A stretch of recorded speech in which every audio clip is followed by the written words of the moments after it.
मेरा नाम है Rajat and you are watching India's number one Hindi gay story channel. Lockdown चल रहा था। ना तो घर से कहीं जाना हो रहा था और ना ही घर पे किसी का आना हो रहा था। जिंदगी पूरी तरह से सन्नाटे में जा चुकी थी। बस आसमान की ओर देखते हुए बस यही सोचता था कि अब कितनी शांति है। ये ऐसे ही रहने वाली है या फिर हम सब एक बार फिर से बाहर निकलेंगे अपने घरों से और अपनी ज़िंदगी जीना फिर से शुरू करेंगे। उस वक्त मैं 27 साल का था। वैसे तो मैं हमेशा अच्छा बच्चा बन के ही रहता था, पर ना जाने क्यों उस बीच में मुझे जाने क्या हो गया था। मुझे घर से बाहर निकलना था। बस लगातार यही सोचता रहता कि एक मौका मिले और घर से बाहर निकलूं। कहाँ मैं घर में घुसे रहने वाला लड़का। खैर, लॉकडाउन लग चुका था। मेरे अंदर की चुल जाग गई थी। पता नहीं क्यों, पर मन में अब ऐसे ऐसे ख्याल आ रहे थे जैसे पहले कभी नहीं आते थे। मेरा एक बॉयफ्रेंड था, पर उसका और मेरा ब्रेकअप हो चुका था क्योंकि मैंने ही उसको चीट किया था। जब उसके और मेरे बीच वो संबंध नहीं बने जो बनने चाहिए थे, तो मेरा मन उस पे से हट गया। पर वो मुझे बहुत प्यार करता था, ये बात मुझे भी पता थी और मैं भी उससे प्यार करता था। खैर छोड़ो उसको। अब मेरे पर आते हैं।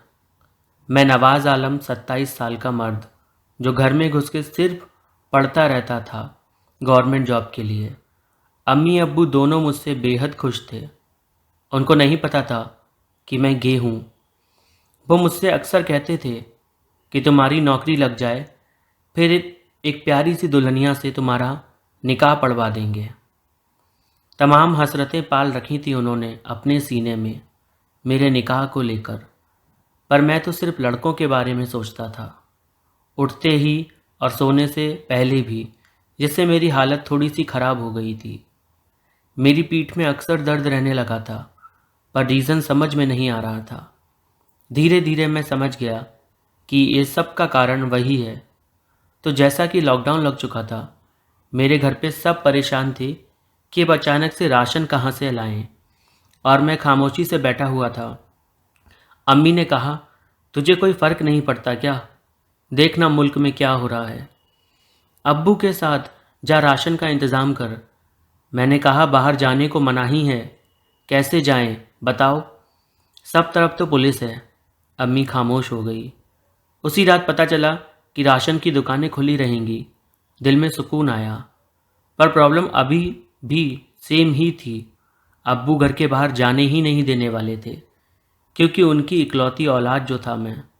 वैसे तो हमारे यहाँ इकलौता बच्चा होता ही नहीं है, पर मेरे अम्मी अब्बू को मेरे अलावा कोई अजीज़ नहीं था, ऐसा उन्होंने बोला मुझसे। एक महीना बीत चुका था। मैं घर के बाहर भी नहीं निकलता था।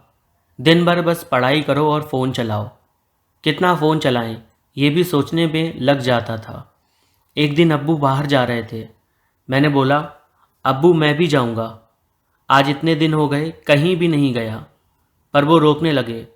तो मैंने अम्मी से कहा, मुझे घर में बंद कर लिया है, कहीं जाने भी नहीं दे रहे।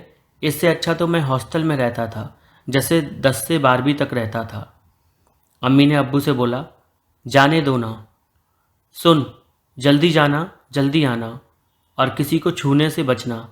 बीमारी ही ऐसी है, क्या करें। मैंने हाँ में सर हिलाया और निकला हाथ में झोला लेके। चल दिया रास्ते पर। कितने दिनों बाद सुकून था। घर से बाहर जाके अच्छा लग रहा था। मैं धीरे धीरे मस्ती में हवा से मजा लेते हुए पड़ोस में ही मौजूद गुल्लू अंकल की दुकान पे जा रहा था। उनका नाम था गुल्लू, पर असल में वो किसी उल्लू से कम नहीं थे। मैं उनकी दुकान पे पहुंचा। मुझे देखते ही बोले, अरे मिल गई फुर्सत घर से बाहर निकलने की। मुझे तो लगा था कि तुम अब अगली साल ही घर के बाहर आओगे। मैंने कहा, मुझे भी यही लगा था। हम दोनों हंसने लगे। सुनिए, ये कहते हुए किसी ने मेरे पीछे से हाथ बढ़ाया गुल्लू अंकल की तरफ। मैं साइड हुआ ताकि वो मुझे टच ना हो। देखा तो एक लड़का था, पसीने में लथपथ। मैंने उससे कहा, अरे ज़रा दूर से। सॉरी बोल के वो पीछे हटा और बोला, अंकल ये लिस्ट में है, जो कुछ भी लिखा है वो सब कुछ दे दो। गुल्लू ने मेरी तरफ देखा और मैंने कहा, पहले इसको दे दो। गुल्लू ने जल्दी जल्दी सब सामान झोले में डाला और बोला उस लड़के से, 2,810 रुपये का सामान हो गया। उस लड़के ने उन्हें 3,000 रुपये दिए और बचा हुआ कैश वापस लिया। उस लड़के के चेहरे से पसीना टप टप नीचे गिर रहा था। मैंने कहा, काफ़ी दूर से आए हो क्या, जो इतना पसीना पसीना हो रहे हो? वो बोला, नहीं भाई, मैं तो गली नंबर 6 में रहता हूँ। मैंने मन में सोचा, ये तो मेरी भी गली है। 6 में कहाँ? उसने बताया, मकान नंबर 102 में। मैं हैरान रह गया।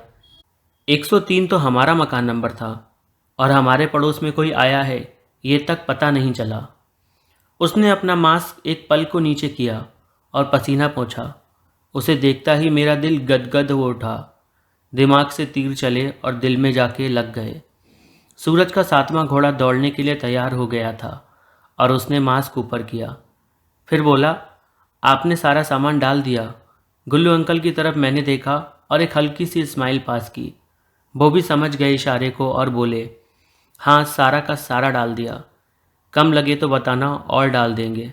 हम दोनों ज़ोर से हंस पड़े और वो चुपचाप जल्दी से वहाँ से खिसक लिया, जैसे कि हम दोनों उसको कहीं पकड़ ना लें।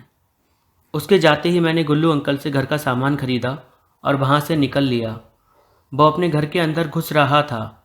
मैंने उसको आवाज़ दी और पूछा, ये बताओ तुम इनके कौन हो?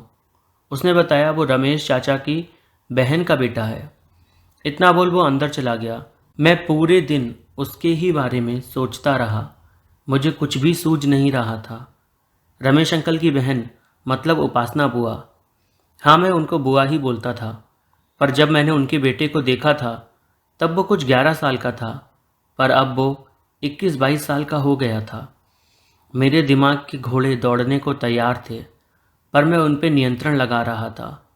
शाम में जब मन ही नहीं माना तो मैंने छत पे जाने का फ़ैसला किया और मैं छत पे बैठे बैठे बस उसके ऊपर आने का इंतज़ार कर रहा था।